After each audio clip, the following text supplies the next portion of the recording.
Cuando hablamos del reino de Dios, quiero que vaya conmigo, 2 Timoteo capítulo 1, verso 9 y 10, vamos a estar leyendo. Dice, quien nos salvó y llamó con llamamiento santo, no conforme a nuestras obras, sino según el propósito suyo y la gracia que nos fue dada en Cristo Jesús antes de los tiempos de los siglos, pero que ahora ha sido manifestada por la aparición de nuestro Salvador Jesucristo, el cual quitó la muerte y sacó a luz la vida y la inmortalidad por el Evangelio. Ahí es donde viene una palabra que he usado poco en la iglesia, que ha hablado de la parte de la inmortalidad. Realmente nosotros que hemos experimentado vida eterna, podemos saber que hoy podemos disfrutar de esa inmortalidad. La palabra inmortalidad es que ya la muerte no tiene poder, no tiene gobierno sobre la vida de la iglesia, porque, y decíamos coherentemente, que si hemos ya muerto con Cristo, pues ya la muerte, no tiene el poder, perdió toda su fuerza. Y obviamente la inmortalidad es algo que se debe anunciar juntamente con el reino de Dios. O sea, el que ha transitado, el que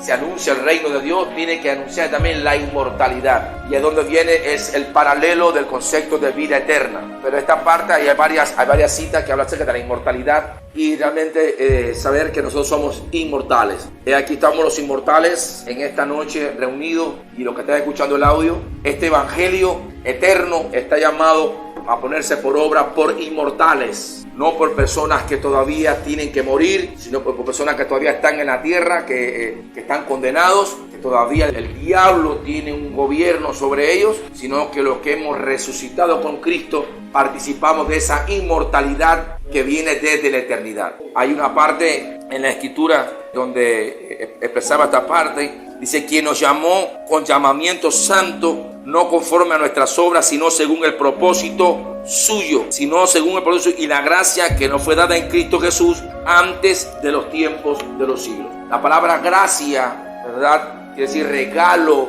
de Dios, propósito de Dios eterno. Si esta gracia que nosotros hemos experimentado y que experimentamos como iglesia tiene que ver con un propósito eterno, y es por eso que decíamos que, coherentemente decía esta semana alguien, decía, el que ha entrado en esta vida eterna y en este gobierno de Dios eterno, se trascendió a esta gracia que la gente anuncia en la tierra, que somos salvos por gracia, pero no he entendido todavía que esa gracia no es la gracia que realmente enseña el Evangelio, sino que esa gracia tiene que ver con ese propósito eterno en Cristo Jesús. Sabiendo que desde la eternidad nos llama hoy en día, porque desde la eternidad ya esa gracia habitaba en nosotros. Este es el Evangelio. Dice, nos llamó con llamamiento santo. O sea, el llamado de Dios no es desde un presente. El llamado de Dios para tu vida es desde lo eterno. O sea, Dios te llama desde lo eterno, porque desde lo eterno estaba concebido, tú estabas previsto en la mente de Dios, estabas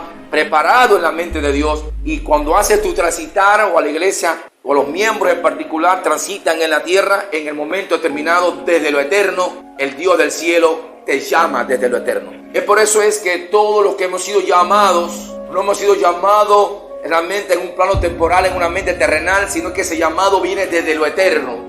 Porque ese llamado se manifiesta en tu vida, y como ese llamado viene desde lo eterno, no te puedes resistir a ese llamado. Y realmente hay una parte en la Escritura donde dice, irrevocables son los dones y el llamamiento de Dios. O sea que es algo irrevocable, que no hay manera que se pueda cambiar, o sea, no se puede revocar, es irrevocable, los dones y el llamamiento. ¿Por qué no se puede revocar en el presente? Porque este llamamiento viene desde lo eterno. Es irrevocable. O sea, Dios te escogió desde el principio y te llama hoy en el tiempo en el cual tú estás, para que hagas una manifestación en los días presentes de ese llamado que viene desde lo eterno.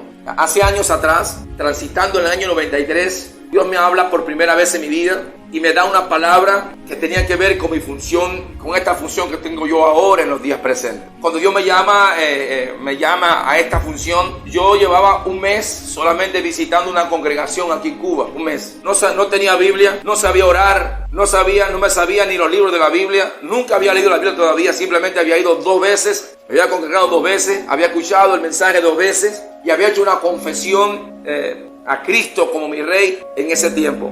Pero no lo conocía, no había sido revelado, pero la palabra me revelada Dios me habla acerca de esto, de estas funciones que tenía que ser yo en la vida, en los años a transitar. Dios me hacía un llamado y cuando Dios me hizo el llamado, yo me revisaba en ese momento y yo no veía nada en mí productivo, no veía nada en mí, la razón por la cual Dios me estaba llamando. Y yo, no. Es imposible que se te ocurra llamarme a mí con tantos problemas que tengo, con tantos errores que tengo.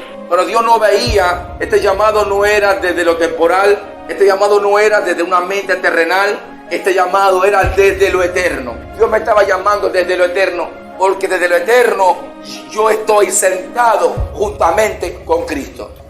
Y como de lo eterno estoy sentado juntamente con Cristo, cuando llega el tiempo de mi manifestación en la tierra, Él me llama hacia el llamado. Y esto que estoy haciendo hoy en día simplemente no es por una razón de la persona que usted ve acá ahora mismo parado o el que está escuchando, sino es porque el llamado me fue dado, me llamó desde el eterno para hacer lo que estoy haciendo. Simplemente soy un colaborador de Dios en la tierra para anunciarle a ustedes el propósito de Dios. Y esta es la verdad. Así que miren qué van a hacer, porque ya no somos nosotros con la buena intención de amados, de hermanos, sino es que el Rey de Gloria los está llamando. Cuando decía irrevocables son los dones y el llamamiento de Dios, son irrevocables. ¿Por qué es irrevocable? Porque Él llama desde lo eterno, no mirando lo temporal, no mirando las cosas presentes. A Dios no le importa lo que estás haciendo ahora. A Dios, déjeme decirle algo, no venga usted con oraciones temporales a querer justificar un llamado eterno. ¿Sabía usted que una vez Jesús llamó a un muchacho, lo llama, y este muchacho dijo: Señor, deja que vaya primero a ¿qué? A enterrar a mi padre y a mi madre? O sea, este muchacho viene con una ocupación temporal, viene con asuntos temporales, porque este no había entendido. Este pensaba que quien estaba llamándolo era un maestro terrenal, llamándolo a servir en Israel, sin comprender que este llamado que estaba recibiendo este muchacho venía de la eternidad. Y decía: deja que los muertos entierren a sus muertos y tú ven y sígueme. Dios, el mismo Jesús dijo: está bien, muchacho, es verdad que todavía tienes cosas que resolver, es verdad que todavía tienes asuntos que resolver, anda, ve, entierra a tu papá y tu mamá y después ven, sígueme. Dios no revoca su llamamiento por un problema nuestro o por una ocupación temporal nuestra. Dios no cambia su designio, Dios no cambia su plan y propósito porque a usted le preocupe algo. Si te preocupa un hijo, si te preocupa tu madre, no te preocupe. Si el Señor te llama, Él te llama. Él te llama. Ese llamado viene del cielo. Ese llamado viene del trono de la gracia. Y ese trono de la gracia no tiene que ver con el 2023. Ese trono de la gracia está fuera del tiempo de la tierra. ¿Sabía usted que la tierra tiene un periodo de tiempo? Que conforme la tierra va dando vuelta y va girando en sus ejes, y va saliendo la luna, el sol y demás, se van marcando días y años. Pero si usted se sale de la tierra, si usted se monta en una nave espacial y se sale de la tierra, se acaba el ciclo de ese rotar de la tierra donde ya no va ni día ni noche. ¿Cómo cronometras el tiempo? Porque el tiempo se dio para la tierra, pero en el cielo no existe el factor tiempo. No podemos justificar y reemplazar el llamamiento de Dios por el tiempo en la tierra. Y usted puede decir: yo tengo que hacer aquello, yo tengo que hacer otro. Dice: yo te llamo desde lo eterno. Yo te creé, yo te hice y te llamo desde lo eterno, para que comprendas que desde lo eterno yo gobierno. ¿Cuánto le gracias a Dios por el gobierno de Dios? Cuando hemos confesado a Cristo como Rey, a Jesús el Cristo, a Jesús el ungido, a Jesús el Rey de nuestra vida, hemos aceptado de cosas, el gobierno de Él en nuestras vidas, para obedecer a ese gobierno, para obedecer ese llamado. Es por eso que el Evangelio es más profundo de lo que las personas a veces pueden entender. Como iglesia tenemos que estar donde tenemos que estar. Como miembros que tenemos que estar donde es necesario estar y no donde usted y yo queremos. Porque entonces si estamos donde queremos, entonces ya no es reino. No podemos hablar del Evangelio, del reino de Dios si estamos donde queremos. O sea, para poder entender el reino, tenemos que entender qué es la voluntad del Rey para nuestra vida. Qué es lo que ha determinado Dios para nosotros. Y eso es una realidad. Así que nosotros, en la manera que se nos va revelando los asuntos eternos que tienen que ver con el reino de Dios, los vamos soltando y lo vamos hablando a nivel de la iglesia. Este asunto de este amado que se encontraba allá en otra nación, pero es que el rey de aquí es el mismo rey de allá, aquella nación, no cambia, porque Dios gobierna sobre todas las naciones. Cuando usted comprende el reino, usted va a ver que hay cosas que se resuelven así, porque no podemos resolver por la carne cuando se resuelve desde el trono de la gracia. Cuando está resuelto desde el trono de la gracia. Cuando usted gestiona cosas a nivel de gobierno, los casos se cierran. Pero cuando lo quiere resolver a nivel de la carne, no lo vas a poder resolver. Porque solamente cosas que se la miran desde la eternidad. Él dice, desde una eternidad hasta una eternidad, dice, yo soy Dios. Yo tengo el poder, yo gobierno desde una eternidad hasta una eternidad. Quien abre puertas es Él. Quien cierra puertas es Él. Quien da vida es Él. Quien da libertad a los cautivos es Él. Quien hace que la persona habite en oscuridad es Él. Quien sana es Él. Quien salva es Él. Cuando entendemos reino y gobierno de Dios, estamos anunciando un evangelio coherente al mensaje de la iglesia. Y este gobierno de Dios ya se sale de la teología, de la lógica de las escrituras, se sale. Cuando se manifiesta el reino, se va todo. Se desprende de la tierra y transita en lo eterno. Porque la ley y las cosas que soltaron eran para que transitaran en la tierra en su tiempo. Pero lo eterno de Dios es superior a lo que se puede haber dicho para cosas temporales en la tierra. Que aunque tenían que ver asuntos eternos, no era toda la eternidad en sí. No era todo el anuncio realmente de las manifestaciones de las cosas eternas. Sino que estas cosas se dijeron para que transitaran en lo temporal. Y el hombre natural aprendiera a vivir bajo la voluntad del Creador. Pero cuando usted entra en gobierno de Dios y entra en eternidad, se desprende la teología, se desprende los mandamientos. Es por eso que Jesús en el libro de los Hechos le dice a los apóstoles, o sea, se mantuvo, después que resucita, estuvo 40 días dándole mandamientos por el Espíritu, dándole impartición por el Espíritu, mandamientos. Y decimos, estos mandamientos ya no eran los de Éxodo 20. Porque si Jesús estaba dando mandamientos, ¿cuáles eran? Porque ya estos mandamientos eran ¿por qué? Por reino. Estos mandamientos venían por eternidad, porque ya Él había marcado la diferencia, ya había muerto, ya había resucitado, se había abierto el pacto eterno a través de la sangre del Hijo. Estos mandamientos por el Espíritu, se iba de la teología, se salía de la teología, había que entenderlo por el Espíritu. Y es por eso que a veces la gente como iglesia, los que están entrando y llegando, quieren tratar de entender las cosas eternas teológicamente. Te va a servir a ti como niño en el primer tiempo para poder comprender la historia antigua de cómo Dios empezó a tratar con el hombre que todavía no había redimido, cómo Dios empezó a tratar con el hombre que todavía no había sido salvado, porque todavía Cristo no había muerto en la cruz, y cómo Dios siguió tratando con el hombre, haciendo entender al hombre que Él era el Creador. Pero ahora cuando viene Cristo en la cruz del Calvario, entonces llama a los hombres a morir con Él en la cruz, para que a través de la muerte y la resurrección en su vida experimenten la vida del Hijo en ellos y el poder del Espíritu Santo transitando en gobierno. Y el Evangelio a algunos se le quedó corto. ¿Cuándo vamos a salir de las historias? Porque era siempre la misma historia. El llamado de Zaqueo, Jairo y la viuda, todo eran historias bíblicas, y se cogían historias bíblicas para hacer recordar las cosas que Jesús hizo o Dios hizo. Pero yo decía, ¿esto es todo? ¿Y qué pasa cuando ya nos aprendamos todas las historias, todos los eventos, los milagros que hizo? Cuando ya no sepamos, ya no hay más nada hasta que se revela el reino. Hay una parte en la Biblia donde dice, pero cuando se conviertan al Señor, pero cuando se conviertan al Rey, dice, el velo le será quitado. ¿Qué velo? Ese velo que la gente tiene puesto delante,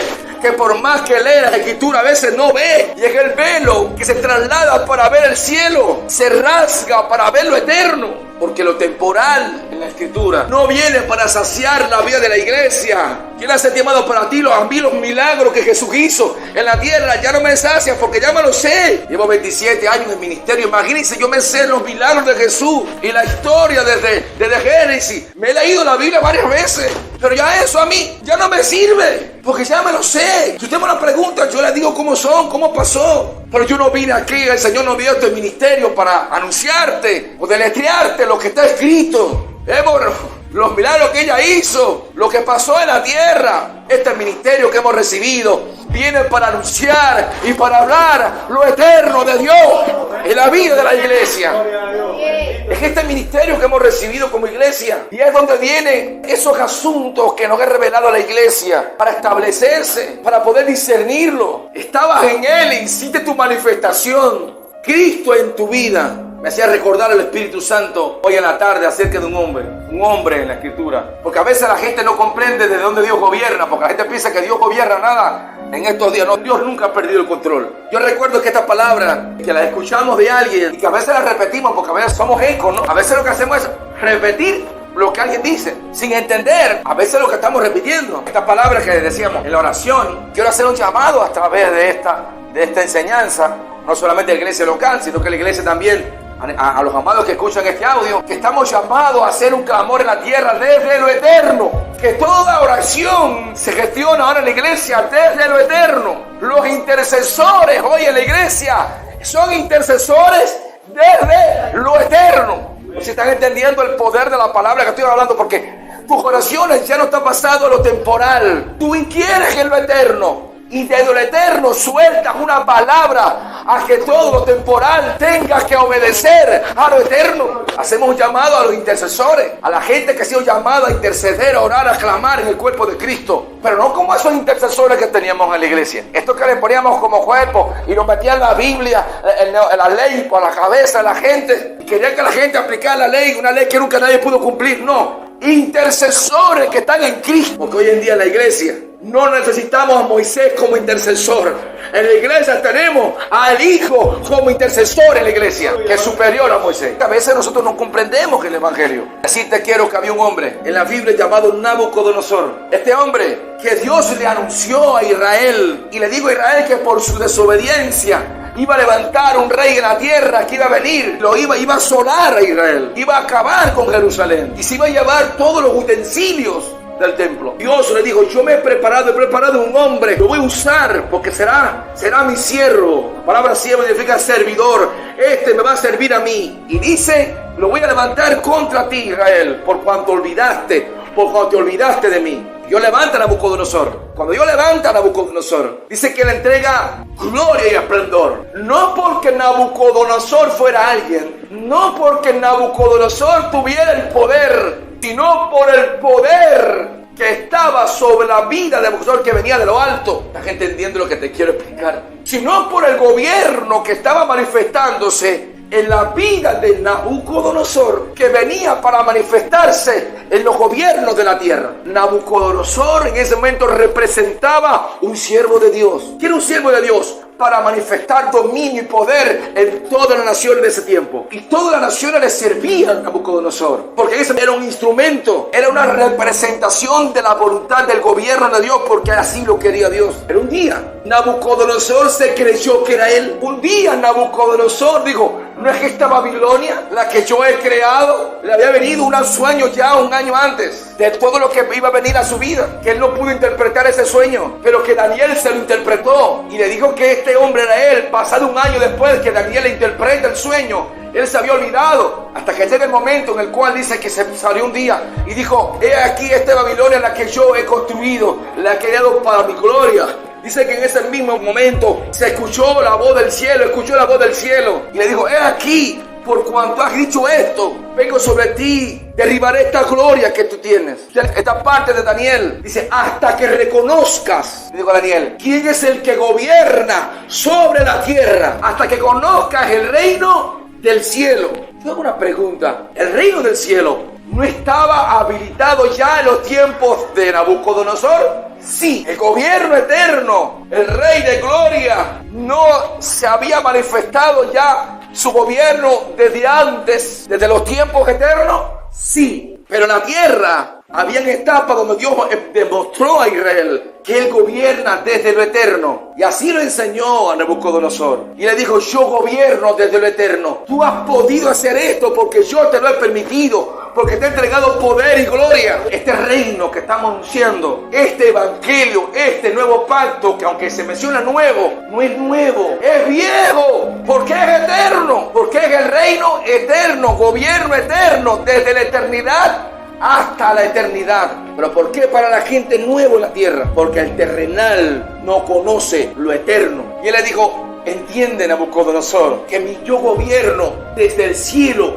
yo lo gobierno todo. Vamos, amado, ¿qué evangelio estás anunciando? ¿Estás anunciando un rey de gloria que él lo gobierna todo? ¿O estás anunciando todavía acerca de la fe? Porque la fe todavía tiene que ver con un asunto a veces la temporal. Esta fe que a veces alguna gente anuncia, que tiene que ver, no, porque tú no tienes fe. Nosotros los que recibimos y hemos recibido, ya no viene por un acto de lo que usted cree, sino un acto del reino en el cual usted habita. ¿Y a su nombre? Gloria. Porque la fe es la certeza, es la seguridad del reino en el cual estás. Que tienes un problema, entiéndelo, que si estás en el reino, eso se tiene que gestionar. Tienes un problema, se gestiona a nivel de reino. Y a su nombre. Gloria. ¿Qué te falta? ¿Qué te falta? ¿Qué es lo que te falta? Si algo tú piensas que te falta, gestiónalo desde el eterno, desde el trono de la gracia. Gestiónalo desde el trono de la gracia. No lo gestiones con los hombres. Gestiónalo desde el trono eterno. Amados, acaba de entender que nosotros que estamos acá somos colaboradores de Dios. Simplemente lo que hacemos es colaborar. Lo que Él ya ha determinado, anunciarlo a la vida de la iglesia, enseñarlo a la vida de la iglesia. La vida eterna consiste en inmortalidad. Pablo decía en Filipenses 3:14, prosigo a la meta, al premio del supremo llamamiento de Dios en Cristo Jesús. Pablo decía que ese llamamiento que él tenía en su vida, cosa era que era supremo. ¿Por qué era supremo? Porque venía ¿de dónde? De arriba. Vamos, yo quiero decirte en esta noche que tus problemas, si no los has resuelto a nivel de la tierra, entra a nivel del supremo, al supremo. Eso que tienen ustedes, eso se gestiona a nivel del supremo. Esto no lo resuelve un médico, esto no lo resuelve nadie en un salón quirúrgico. Esto se gestiona a nivel de ¿qué? Del supremo. Tienes un problema en el ministerio, algunos amados que a veces no tienen problemas, que no saben si Dios lo llamó o no lo llamó. Entra a nivel del supremo llamamiento. Pablo decía, prosigo a la meta, al supremo llamamiento. Pablo sabía que el que lo había llamado desde un trono, lo había llamado desde lo eterno, para hacer lo que tenía que hacer. Es por eso que en este evangelio glorioso se puede parar una gente acá sin letra. Es por eso que en este evangelio glorioso alguien que no sepa leer puede predicarlo y anunciarlo. ¿Por qué? Porque el Espíritu de la gracia le habita. Porque por el poder del Espíritu Santo le habita. ¿Sabía usted que los apóstoles eran gente sin letra? Los apóstoles que Jesús escogió, en su gran mayoría, excepto Mateo, que era recaudador de impuestos, que conocía de números. Pablo, que era un instruido en la ley. Los demás, gente sin letra. ¿Saben aquí sin letra? Bueno, la gente sin letra le decimos acá en Cuba que son guajiros y campesinos que no fueron a la escuela. Aquí en Cuba se le llama sin letra a una gente que no es profesional. A una gente que no tiene un diploma todavía. Se le llama sin letra a alguien que en la tierra que no califique como profesional. Pero esta gente sin letra, que en la tierra está más sin letra, fueron la gente que Jesucristo, el Rey de Gloria, llamó con llamamiento eterno. Jesús no se metió a una sinagoga. Jesús no entró a la sinagoga que a llamar a los maestros. No llamó a Gamaliel. ¿A quién le dijo Jesús que es necesario nacer de nuevo? ¿A quién? ¿Quién le dijo Jesús que tenían que nacer de nuevo? Le dijo a Nicodemo que tenían que nacer de nuevo. Alguien que era erudito en las escrituras. Alguien que tenía conocimiento de escritura. Jesús no lo escogió como apóstol. Porque Jesús no escogió a los maestros. Porque Jesús no escogió gente que conocía mucho las escrituras. ¿Por qué Jesús? Porque el que los escoge a ellos es el Rey eterno. Ellos no escogieron. Jesús los escogió a ellos. O sea, Jesús dijo, no me escogiste vosotros a mí. Yo os escogí a vosotros. Ahora, el ámbito es que si obviamente Jesús no había escogido a esta gente porque tiene mucho conocimiento, entonces Jesús estaba escogiendo por algo superior al conocimiento. ¿Era qué? Diga, llamamiento eterno. Era superior a la teología. Jesús no escogió a esta gente por formación teológica. Porque hay mucha gente, ¿sabía usted que uno de los errores que se cometieron en la iglesia es que la gente entraba en el curso de teología, seminarios teológicos, y entonces le daban los diplomas, porque cuando la gente estudia, aprende. Y cuando te mandan a estudiar, eran formados en teología, en maestría, en doctorado. Pero es que Jesús nunca escoge el llamamiento. No es por teología, por doctorado y por maestría. El llamamiento es ¿de qué? De lo eterno. Dios llama desde lo eterno. Y entonces si tú sientes que Dios te llama desde lo eterno, entonces tú tienes que prepararte escrituralmente para enseñar a la iglesia. Porque si Dios te está llamando a ti, tú tienes que prepararte, porque ahora Dios te está llamando desde lo eterno. Yo le digo a Abraham, de cierto, tu descendencia estará esclava en Egipto 400 años. Estaba diciendo a Abraham, alguien que todavía no había tenido hijos, le estaba diciendo, tu descendiente van a estar presos en Egipto. Ahora Dios perdió el control, le estaba diciendo, voy a perder el control dentro de 400 años. Eso estaba diciendo el Rey de Gloria. No, el Rey de Gloria dijo, para que veas que tengo dominio y control de todo. Y yo lo voy a llevar ¿a dónde? A Egipto, y lo voy a tener allí como 400 años trancado, preso. Porque en ese tiempo voy a manifestar cosas. Mi gloria. ¿Endureció Dios el corazón de quién? Del faraón. ¿Perdió el control? No. ¿El corazón del faraón se endureció porque él quiso? No. Él dijo, no voy a dejar ir a Moisés. No. El mismo Dios endureció el corazón del faraón. ¿Por qué? Porque todos estos eventos venían para manifestarse desde el trono eterno, para manifestar su poder, su gracia y su dominio. Este es el rey al cual tú sirves. ¿Sabes qué dijo Nabucodonosor? ¿Alguien entendido? Nabucodonosor dijo, su gobierno es gobierno sempiterno. Ya lo la escritura. El día que él dijo eso, salió la voz de Dios. Le dijo, por cuanto ha dicho esto, he aquí. Y suelta una palabra Dios sobre los bienes Nabucodonosor. He aquí, comerás como las aves del campo, fieras del campo, como el buey, comerás hierba. 7 años estuvo Nabucodonosor comiendo hierba, olvidado de la gente, de su gente, hasta que de su mente reconoció al que gobierna sobre todos los tiempos, hasta que reconoció que todo eso que él había hecho simplemente era ¿por qué? Porque un gobierno superior estaba sobre él para hacer todo eso, porque simplemente lo que estaba haciendo era sirviéndole ¿a quién? Al Rey eterno. Era un colaborador. Por eso que el mismo Dios dice, mi siervo Nabucodonosor, mi siervo, que estaba sirviéndole al Rey eterno. Cuando él reconoció, ni el que gobierna desde los cielos, si aquí reconozco que tu reino gobierna desde los cielos sobre todos los reinos de la tierra. Esto sigue siendo así. Lo que pasa es que a veces en la tierra nos quedamos en lo temporal, pero Dios nunca ha dejado de ser quien es. Dios siempre ha gobernado desde lo eterno y hace su entrada. Y Nabucodonosor dice, ella, reconozco que tu gobierno es gobierno sempiterno. La palabra sempiterno quiere decir siempre eterno. Siempre eterno. Tu gobierno es siempre eterno. Que gobierna del cielo, gobierna la tierra. Que déjame decirte algo, para que no te amargues con los procesos de la tierra. Todo lo que va a pasar en Cuba, Dios tiene el control.